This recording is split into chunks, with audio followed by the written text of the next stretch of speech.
ಈ ಚಿತ್ರದಲ್ಲಿ ತೋರಿಸಿರುವಂತೆ ಭೂಮಿಯು ಸೂರ್ಯನ ಸುತ್ತ ಪರಿಭ್ರಮಿಸಲು 1 ವರ್ಷ ತೆಗೆದುಕೊಳ್ಳುವುದು. ಭೂಮಿಯ ಅಕ್ಷರೇಖೆ ಓರೆಯಾಗಿರುವುದರಿಂದ ಸೂರ್ಯನ ಕಿರಣಗಳು ಸಮಭಾಜಕ ವೃತ್ತದ ಮೇಲೆ ಅಲ್ಲದೆ ಬೇರೆ ಅಕ್ಷಾಂಶಗಳ ಮೇಲೂ ಸಹ ನೇರವಾಗಿ ಬೀಳುವುದು. ಡಿಸೆಂಬರ್ 22ರಂದು ಸೂರ್ಯನ ಕಿರಣಗಳು ನೇರವಾಗಿ ಮಕರ ಸಂಕ್ರಾಂತಿ ವೃತ್ತದ ಮೇಲೆ ಬೀಳುವುದರಿಂದ ದಕ್ಷಿಣ ಗೋಳಾರ್ಧದಲ್ಲಿ ಉಷ್ಣಾಂಶ ಹೆಚ್ಚಾಗಿ ಬೇಸಿಗೆಗಾಲ ಕಂಡುಬರುವುದು. ಅದೇ ರೀತಿ ಉತ್ತರ ಗೋಳಾರ್ಧದಲ್ಲಿ ಚಳಿಗಾಲ ಕಂಡುಬರುವುದು. ಜೂನ್ 21ರಂದು ಸೂರ್ಯನ ಕಿರಣಗಳು ನೇರವಾಗಿ ಕರ್ಕಾಟಕ ಸಂಕ್ರಾಂತಿ ವೃತ್ತದ ಮೇಲೆ ಬೀಳುವುದು. ಆದ್ದರಿಂದ ಉತ್ತರಾರ್ಧ ಗೋಳಾರ್ಧದಲ್ಲಿ ಉಷ್ಣಾಂಶ ಹೆಚ್ಚಾಗಿ ಬೇಸಿಗೆಗಾಲ ಕಂಡುಬರುವುದು. ದಕ್ಷಿಣ ಗೋಳಾರ್ಧದಲ್ಲಿ ಉಷ್ಣಾಂಶ ಕಡಿಮೆಯಾಗಿ ಚಳಿಗಾಲ ಕಂಡುಬರುವುದು. ಡಿಸೆಂಬರ್ ತಿಂಗಳಿನಿಂದ ಜೂನ್ ತಿಂಗಳಿಗೆ ಹೋದಂತೆ ಉತ್ತರಾರ್ಧ ಗೋಳಾರ್ಧದಲ್ಲಿ ಮಳೆಯ ಪ್ರಮಾಣ ಹೆಚ್ಚಾಗಿ ಮಧ್ಯದಲ್ಲಿ ಅಂದರೆ ಮಾರ್ಚ್ 21ರಂದು ವಸಂತಕಾಲ ಕಂಡುಬರುವುದು.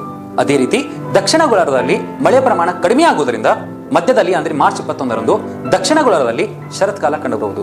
ಇದೇ ರೀತಿ ಸೆಪ್ಟೆಂಬರ್ ತಿಂಗಳಲ್ಲಿ ಉತ್ತರಾರ್ಧ ಗೋಳಾರ್ಧದಲ್ಲಿ ಶರತ್ಕಾಲ ಕಂಡುಬಂದರೆ ದಕ್ಷಿಣ ಗೋಳಾರ್ಧದಲ್ಲಿ ವಸಂತಕಾಲ ಕಂಡುಬರುವುದು. ಧನ್ಯವಾದಗಳು.